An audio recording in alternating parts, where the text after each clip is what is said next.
আচ্ছা, তো আমরা যদি এটা যদি বুঝে থাকি তাহলে আমরা এখন ম্যাথে চলে যাই। কি ব্যাপার? নেক্সট স্লাইড আসে না কেন?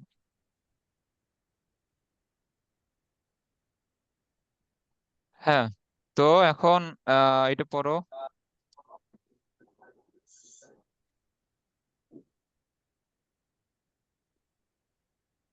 তো এখানে আমাদের বলছে 40 কেজি এবং 60 কেজি ভরের দুইটা বস্তু পরস্পর বিপরীত দিক থেকে যথাক্রমে এত এবং এত বেগে যাওয়ার সময় একে অপরকে ধাক্কা দিল। ধাক্কার পর বস্তুটি একত্রে যুক্ত থেকে কত বেগে চলবে? আচ্ছা, তো একত্রে যুক্ত থাকা অঙ্ক তো তোমরা মনে হয় করে আসছো। তারপর আমরা এখানে সলভ করি, তাহলে আরো ভালোভাবে বুঝতে পারবা। তো দেখো এইখানে দুইটা বস্তু পরস্পর বিপরীত দিক থেকে আসছে। সো একটা আসছে আমাদের এই দিক থেকে আর একটা আসছে এই দিক থেকে। সো একটাকে আমরা যদি ধরি 20 মিটার পার সেকেন্ড, এবং আমি তোমাদের পরস্পর বিপরীত দিক থেকে দুইটা বেগ যদি ক্রিয়াশীল থাকে তাহলে কি হয় তোমাদের আমি বলছিলাম। একটা পজিটিভ ধরলে আরেকটাকে অবশ্যই নেগেটিভ ধরতে হবে। তোমরা যদি এটাকে পজিটিভ ধরো তাহলে এটা হবে আমাদের নেগেটিভ। সো এটা আমাদের M1, এটা হচ্ছে আমাদের M2। তাহলে এখন দেখো, এবং এগুলা কিন্তু এদের আদিবেগ। U1 U2 হচ্ছে আদিবেগ, এবং এরা এখানে বলছে যে সংঘর্ষের সময় এরা একত্রে যুক্ত থাকবে। সো সংঘর্ষের সময় এরা একত্রে যুক্ত থেকে আমাদের যে কোনো দিকে চলতে পারে। তো এই দিকেও চলতে পারে অথবা এই দিকেও চলতে পারে।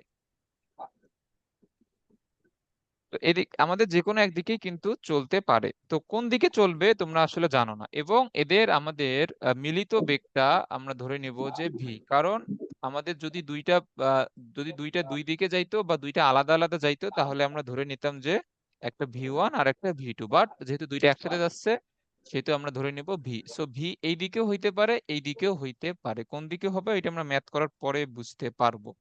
তো আমাদের ভরবেগের সংরক্ষণশীলতা নীতি অনুসারে আমরা কি লিখতে পারি? ভরবেগের সংরক্ষণশীলতা।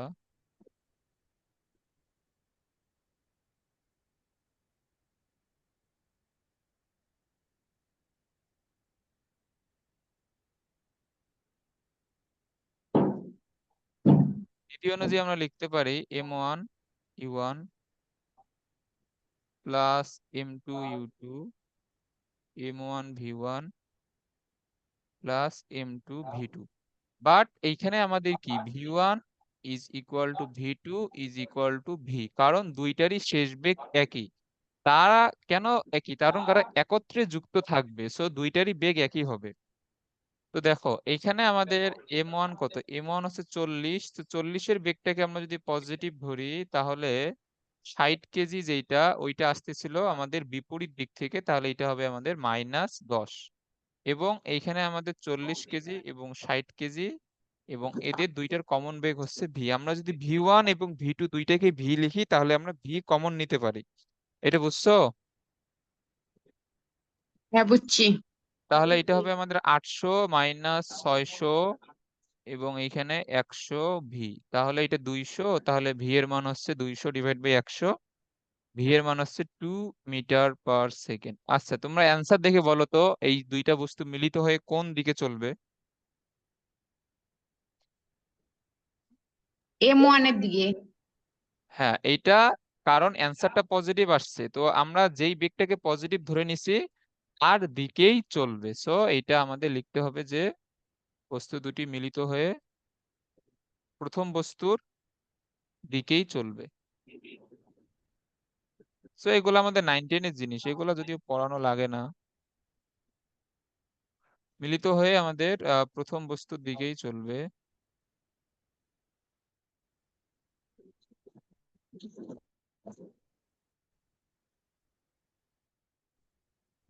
So, এরপরে 4 কেজি ভরের একটা বন্দুক থেকে এত গুলি বের হয়ে গেল বন্দুকের পশ্চাৎ বেগ, এটা তোমাদের হোমওয়ার্ক থাকবে। পারবা না? এটা খুবই সহজ ম্যাথ। এইখানে U1 U2 দুইটাই জিরো হবে। M1 M2 দেয়া আছে, V1 দেয়া আছে, তোমরা V2টা বের করবা জাস্ট। তোমরা তো এগুলো জানো যে বন্দুকের ক্ষেত্রে অথবা নৌকার ক্ষেত্রে আমাদের দুই জায়গাতেই U1 U2 জিরো থাকে। তোমরা জাস্ট ভি1 দেয়া থাকবে, ভি2 এর মানটা বের করবা। আচ্ছা, আচ্ছা। এরপরে আমাদের কি আছে এরপরে? হ্যাঁ, এই ম্যাথটা খুবই টাফ আছে। এই ম্যাথটা তোমাদের বুঝতে হলে উপাংশ মনে থাকতে হবে ভালোভাবে। তো ভেক্টর আমি তোমাদের পড়াইছিলাম, উপাংশ মনে থাকতে হবে। এই ম্যাথটা পড়ো। দাঁড়াও, এই ম্যাথটা পড়ো, তারপরে বুঝো যে এখানে কি বলছে, আমি তোমাদের তারপরে বুঝাই দিচ্ছি। বলছে যে 5 কেজি ভরের একটা বস্তু 2 মিটার/সেকেন্ড বেগে এক্স অক্ষ বরাবর এসে 3 কেজি ভরের একটি স্থির বস্তুকে ধাক্কা দেয়। পরে 5 কেজি ভরের একটা বস্তু এক্স অক্ষের সাথে 30 ডিগ্রি কোণে এত বেগে চলতে থাকে। 3 কেজি ভরের বস্তুটার বেগের মান এবং দিক নির্ণয় করো। আচ্ছা, প্রশ্ন পড়ছো? হ্যাঁ, পড়ছি। তো এইখানে আমাদের 5 কেজি ভরের একটা বস্তু, এইটা আসতেছিল আমাদের 2 মিটার/সেকেন্ড বেগে, এবং এটা আসতেছিল আমাদের এক্স এক্সিস বরাবর। এটা এসে এইখানে ছিল একটা 3 কেজি ভরের বস্তু, এটা ছিল স্থির, মানে আদিবেগ এইটার 0। এটাকে ধাক্কা দিল, ধাক্কা দেওয়ার পরে আমাদের কি হয়েছে? দেখো, আমাদের এক্স এক্সিস বরাবরই, এই যে আমরা যদি এখানে এক্স অক্ষ ওয়াই অক্ষ যদি এঁকে নেই, তাহলে তোমাদের বুঝতে সুবিধা হবে। দেখো, এইটা আমাদের এক্স এক্সিস। তো এই যে 3 কেজি ভরের 5 কেজি ভরের বস্তুটি এক্স অক্ষের সাথে 30 ডিগ্রি কোণে চলতে থাকে, তাহলে 5 কেজি ভরের আমাদের বস্তুটার গতির দিক হবে এইটা। এটা হচ্ছে 5 কেজি ভরের বস্তুর, এটা আমাদের কত মিটার/সেকেন্ড বেগে? 1 মিটার/সেকেন্ড বেগে 30 ডিগ্রি কোণে। আচ্ছা, তো এইটা যেহেতু অ্যাঙ্গেল করে চলতে শুরু করছে, আমরা ধরে নিব যে আমাদের দ্বিতীয় বস্তুটাও এক্স অক্ষের সাথে একটা অ্যাঙ্গেল করে চলতে শুরু করবে। এই কোণটা আমরা ধরে নেই থিটা কোণ, এবং এই মানটা আমরা জানি না, আমরা এটা বের করব। আচ্ছা, তাহলে এখানে হচ্ছে আমাদের 3 কেজি ভরের বস্তু, এইটা এই যে দেখো, বেগের মানও নির্ণয় করতে বলছে, দিকও নির্ণয় করতে বলছে, তো আমরা ধরে নেই এইটা বেগ হবে ভি2। এই চিত্র বুঝতে পারছো প্রশ্ন অনুযায়ী? হ্যাঁ, বুঝছি। আচ্ছা, তো এখন আমাদের এইখানে আমাদের যেহেতু দুইটা এক্সিস আছে, এক্স অক্ষ একটা, ওয়াই অক্ষ একটা, তো আমরা যখন একাধিক বলের লব্ধি যখন আমরা আমরা পড়ছিলাম, তখন আমরা একটা জিনিস দেখছি যে আমাদের এক্স অক্ষ বরাবর বা আনুভূমিক দিকে একটা আনুভূমিক উপাংশগুলো লব্ধি নেওয়া লাগে, তারপর ওয়াই অক্ষ বরাবর আমাদের উলম্ব উপাংশগুলো লব্ধি নেওয়া লাগে, তারপরে আর কস থিটা এবং আর সাইন থিটার মান দ্বারা আমরা আর এর মান এবং অ্যাঙ্গেলের মানটা বের করতে পারি। তো এখন আমাদের এখানে ভরবেগের ক্ষেত্রেও এক্স অক্ষ বরাবরও সংরক্ষণশীলতা নীতি অ্যাপ্লাই করতে হবে, ওয়াই অক্ষ বরাবরও সংরক্ষণশীলতা নীতি অ্যাপ্লাই করতে হবে। তো এইখানে আমাদের এক্স অক্ষ বরাবর ভরবেগের সংরক্ষণশীলতা নীতি অনুযায়ী, দেখো এক্স অক্ষ বরাবর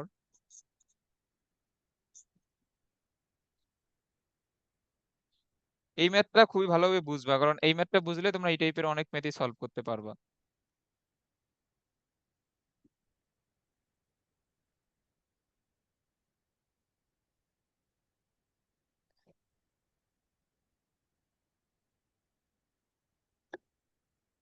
তো এই যে আমাদের আগের স্লাইডে যে দুইটা ম্যাথ করলাম, ওইগুলো তোমাদের এসএসসির ম্যাথ, ওইগুলো যে কেউই করতে পারবা। সো এই ম্যাথটা বুঝবা, এবং আমাদের এইচএসসি তে মানে এই টাইপের ম্যাথ গুলোই হচ্ছে ভরবেগের মধ্যে সবচেয়ে টাফ ম্যাথ আর কি। So এগুলো বুঝলে বাকিগুলো বুঝতে পারবা। তো দেখো, তাহলে বলো, এক্স অক্ষ বরাবর আদি ভরবেগ কি ছিল? আদি ভরবেগের কি কোনো এখানে ডিরেকশন আছে? না। অবশ্যই আছে, এখানে বলে দিছে যে এক্স অক্ষ বরাবর, সো আদি ভরবেগের অবশ্যই এক্স অক্ষ বরাবর উপাংশ আছে। তো দেখো, আমাদের m1 u1 plus m2 u2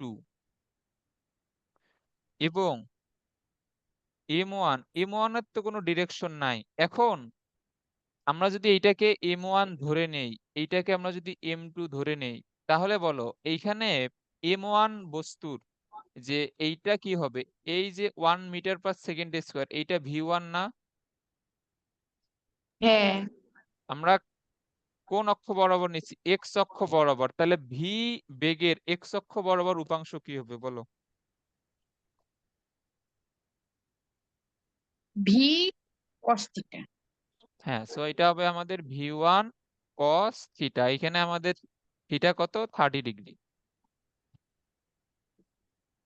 আচ্ছা, এরপরে আমাদের m2 v2, সো v2 এর এক্স অক্ষ বরাবর উপাংশ কি হবে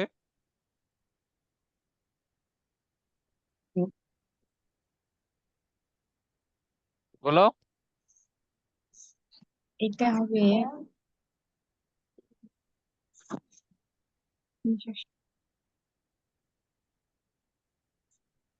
দেখো এইখানে কিন্তু অ্যাঙ্গেলের মানটা দেয়া নাই, সো এইখানে যেহেতু থিটা দেওয়া আছে, শুধু এইখানে কস থিটাই বসবে এবং এই থিটার মানটাই আমরা বের করব মূলত। বুঝছো? হ্যাঁ, বুঝছি। তাহলে m1 এর মান কত? m1 এর মান 5, u1 এর মান কত? 2, m2 এর মান কত? 3, u2 এর মান কত? 0। m1 এর মান 5, v1 এর মান 1, cos 30 এর মান হচ্ছে √3/2, m2 এর মান হচ্ছে 3, এইখানে v2 cos থিটা। তো এইখান দিয়ে আমাদের হচ্ছে 10, আর এইখানে হচ্ছে আমাদের 5√3/2 প্লাস 3 v2 cos থিটা। আচ্ছা, তো আমরা যদি এইখানে v2 cos থিটার মানটা বের করি, সো v2 cos থিটার মান আমাদের আসবে এইখানে এটা আসে কত? 1.89। সো 1.89, সো এটা আমাদের প্রথম সমীকরণ। এই জিনিসটা বুঝতে পারছো? হ্যাঁ। এখন আমাদের y অক্ষ বরাবর ভরবেগের সংরক্ষণশীলতা নীতি অনুযায়ী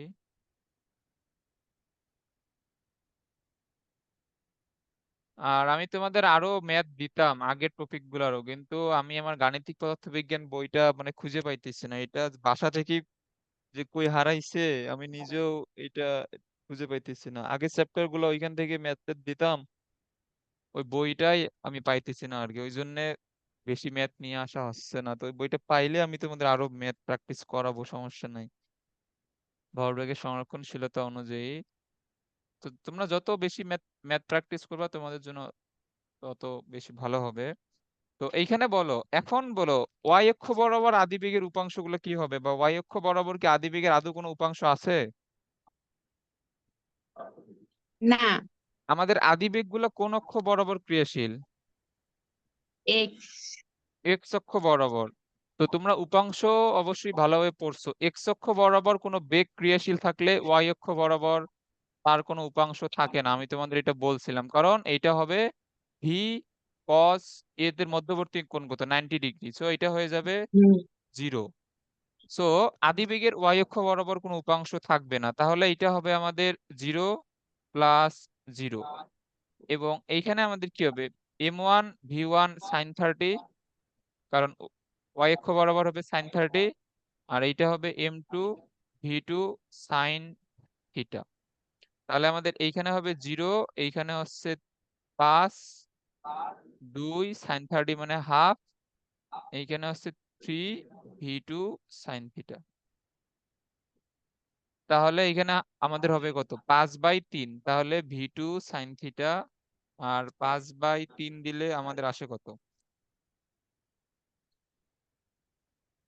এটা 2 2 বাদ না, তাহলে 5 -5/3।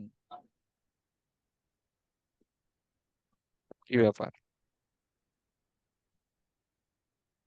ও সরি সরি সরি, v1 এর মান তো আমাদের না, আমাদের v1 এর মান হচ্ছে কত? আমাদের v1 এর মান হচ্ছে 1, সরি এইখানে 1 হবে, তাহলে এখানে হচ্ছে 1।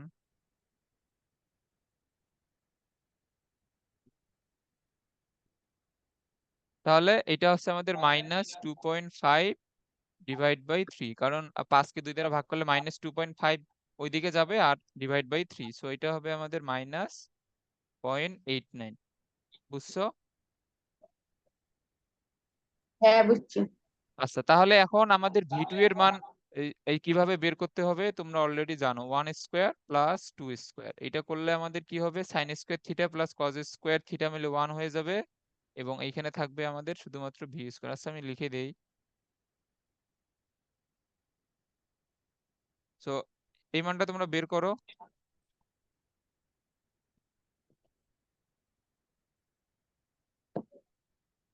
তো এইখানে আমাদের একটা মান আসবে, এবং আমাদের ভি2 এর মান হচ্ছে, ভি2 এর মান কত, ভি2 এর মান তোমরা পেয়ে যাবা 2.064। এটা বের করো তোমরা। এবং আমাদের এইখানে ট্যান থিটার মান আসবে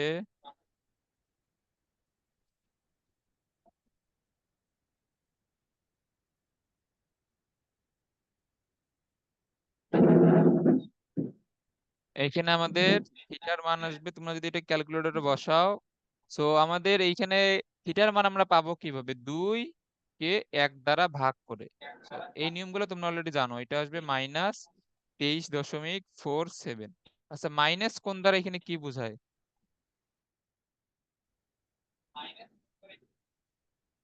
বলো?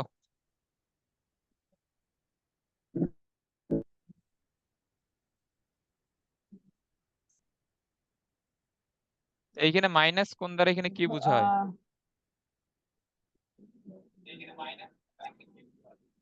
কিভাবে বলবো? ও, এইটা এইটা বলতে পারবো না। মাইনাস কোণ হচ্ছে আমাদের এই কোণটুকু, এই যে, কারণ এইটা আমাদের ক্লক ওয়াইজ কোণ।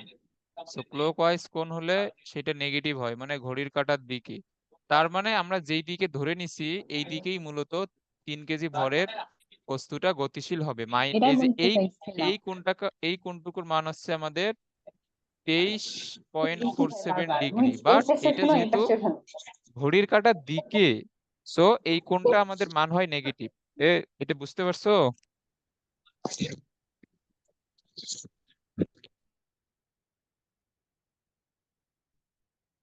বুঝতে পারছো নাকি বলো? হ্যাঁ। আচ্ছা,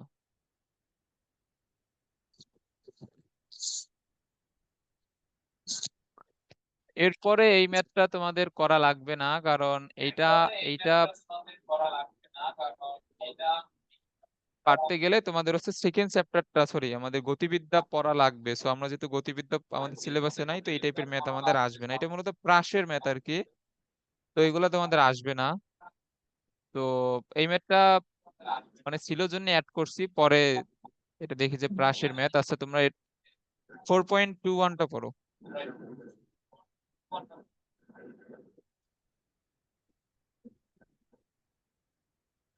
আচ্ছা, এই তোমরা কি ডাবল ভয়েস শুনতে পাচ্ছ? আমি তো শুনতে পাচ্ছি যে ভয়েস রিফ্লেকশন হয়ে আবার আসতেছে। এটা তোমাদের ফোনের, একজনের ফোনের সাউন্ড আরেকজনের ফোনে এসে আমার এখানে শোনা যাচ্ছে, নাকি ল্যাপটপে রিফ্লেকশন হচ্ছে, আমি বুঝতেছি না। তো ডাবল ভয়েস আসতেছে মাঝে মাঝে। আমার এইখানে এরকম হচ্ছে ডাবল ভয়েস। প্রথমে ওর এইখানে শোনা যায়, তারপরে আমার এখানে। আচ্ছা, এরকম হয়তো কথা না। আগে কি এরকম হয়েছিল?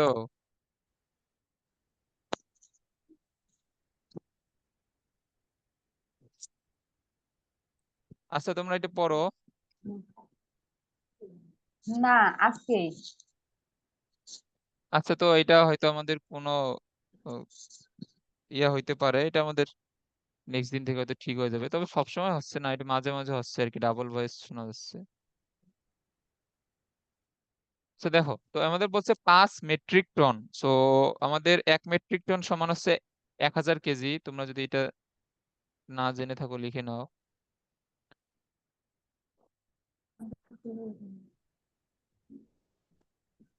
আর 1 টন সমান আমাদের এই কত ছিল?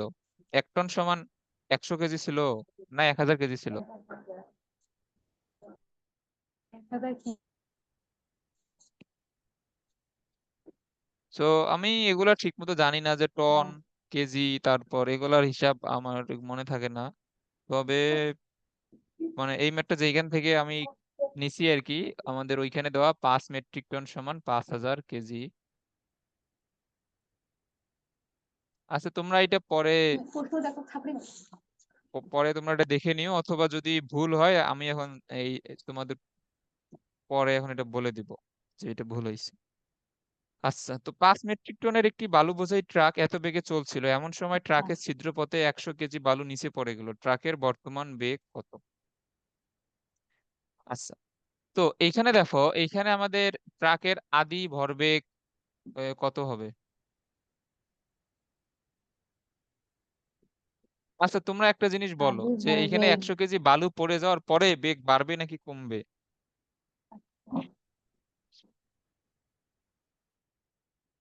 বলো।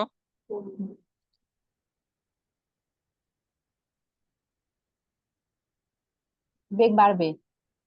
হ্যাঁ, বেগ কিন্তু বাড়বে।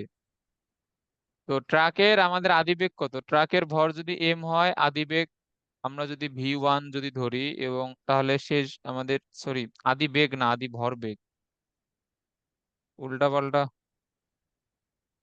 এখানে লিখো আদি ভর বেগ।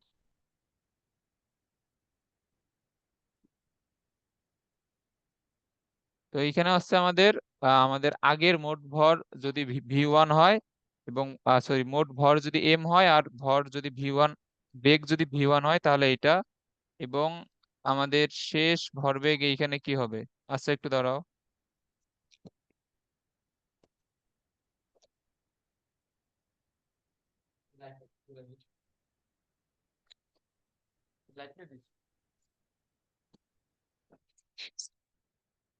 আচ্ছা, এখানে খেয়াল করো, তাহলে আমাদের শেষ ভরবেগ, দেখো এখানে ভর কিন্তু আমাদের কমে যাবে, তো ভর যদি কমে যায় আমরা এটাকে এম ড্যাশ ধরি, এবং শেষ বেগ V2 হলে, তাহলে এখানে আমাদের কিন্তু দুইটা বস্তু কিন্তু নাই। আমরা যে M1 U1 is equal plus M2 U2 এগুলো লিখতাম, এইসব কিন্তু আমাদের এখানে লেখা লাগবে না, কারণ আমাদের এখানে একটাই বস্তু, একটা বস্তু এইখানে আমাদের গতিশীল।